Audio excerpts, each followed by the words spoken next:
Tell me about a young Dawn Staley before she ran the world. Philly, specifically North Philly. Like when you're from Philly, Now be clear. you got to be clear where you're from, because everyone that says they're from Philly don't have a 215 or 267 in front of their phone number. So if you got something other than that, then you're from outside of Philly. But I'm from North Philly. I grew up in the housing projects called the Raymond Rosen Housing Projects. And if I could give you a visual, it is row homes that are in this circular form. Within the row homes is a big field.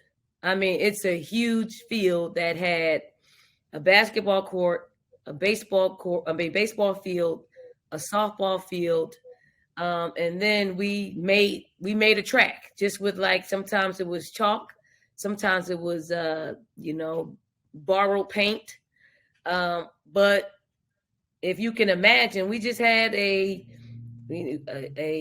project Olympics because we had all this space. We didn't always have all the equipment to actually play all the sports, but we made it work. I grew up in a household of it was 7 of us. I had a mom and dad and 4 of my older siblings. I'm the youngest. And if you've grown up in the projects, there's this thing called hand-me-downs. Everything, the clothes, is hand-me-down, and very, very often you don't get your own clothes. You don't get something that you call your own. You're sharing a room with. I shared a room with my sister. My 3 brothers shared a room. My parents had a room, and that was it. And then we fought to get to the bathroom. You got brothers who, and we didn't have a shower back then. We had to take a bath. Like, it wasn't like it was a bath. You got to run the water. In the projects, you run out of hot water, so you try to fight to be the first one to take a bath. So it was very, sometimes very. you have to boil the water. Remember, right. You got to boil the water sometimes.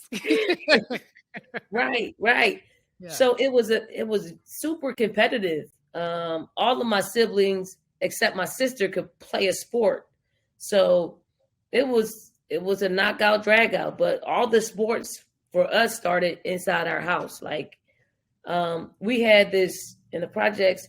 You had the vent. Growing up in the projects, you had good heat though. You had great heat, like great heat. You had to turn the heat off in the winter because it was that hot. Yeah. But we used to ball up aluminum foil, and we would shoot jumpers on. It was a little lip. It was probably, I would say, no more than 3 inches from wide and probably 3 inches from the ceiling. And we would shoot jumpers on it. We would dunk on each other. You would cut your fingers trying to dunk on your sibling. But I would say it was just an incredible, super competitive household that once you went outside of our household, it was easy for you to just compete with anybody that was within the confines of our neighborhood. So you grow up being a competitor. Everyone knows you are a diehard competitor. It starts in the household. That is the essence of who you are. And everyone, I think, not everyone, but they mention height. They always talk about height. And despite being this tall, she was able to do that. When people say that, or when they said that when you were younger, how did that make you feel? I mean, obviously, I wasn't always short. Like, I mean, I think I was average height when I was growing up. And then everybody else sprung up, as they got older. I was the only one that pretty much stayed the same height. So, as I'm growing up and as I'm staying at the same height, they did say that. They did say, you can't play. For us, it was the big boy court. Like, it was the big guys playing, the top neighborhood guys playing on the court. So the big guys thought of me as just a little girl. Like, this is too rough for you. You know, you won't be able to play with us. Maybe you can stick around and play after.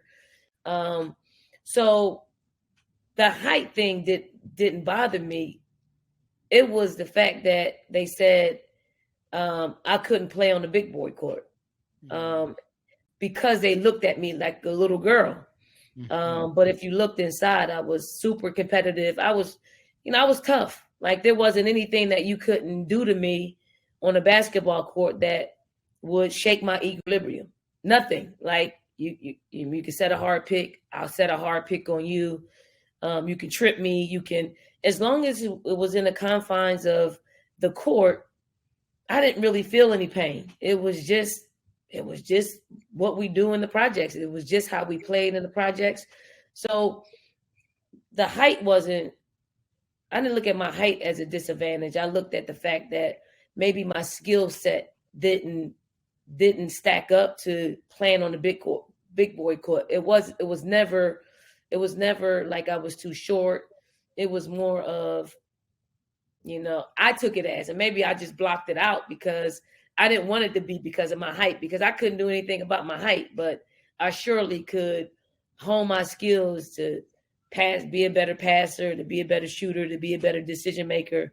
And that's what I concentrated on until, that blessed up day to where I'm one of the first people that they picked to play on the big boy court. Yeah. Okay, I love it. So I was going to ask, I had so many questions from that. What are the ingredients to be so fearless that you have? Is that a mixture of growing up? Is that what your parents taught you, what you saw, your neighborhood? What makes you so fearless? Also, where you have no awareness of pain, like nothing bothered you. I'm the youngest of 5. So I used to fight my older brothers. My oldest brother, who we share a birthday, I can't have anything to myself. He's 8 years older than me. Mm-hmm. My recently deceased brother was 7 years older than me. My sister's 6 years older than me. And then I got another brother that's 2 years older than me. So I had the most difficult time with my oldest brother, who we all considered a bully. He was a bully before bullying was popular. He was a bully like 45 years ago. Right? Right. So there wasn't even a name for that back then, besides being an older sibling that tried to, he just tried to dish out chores. Things that my mom told him to do, he tried to dictate. I feel you. I know that. Yeah. No, I'm not doing this. So he would try to make me do it. And I'm just like, no, I'm not doing it. We called it mugging. Like, he would take his hand and kind of push my face back and mug me. He would do all these things to me, but I wasn't going to clean the bathroom because that's your job. So I think I got my toughness from being in a household full of testosterone and a bully mentality in my older brother. And I just think that's helped me be fearless. It helped me when I got outside of my home, that I've already seen the worst of the worst in my household. So, anybody else is not going to do anything that's going to hurt me. You're not going to hurt my feelings. You're not going to physically hurt me, because I can take, I can take pain. One thing in growing up in Philly, we see crying, complaining as a weakness. And people will take advantage of that very thing if they feel like they can get under your skin and they can one-up you in some type of way. And I just felt like, it prepared me for whatever life threw at me.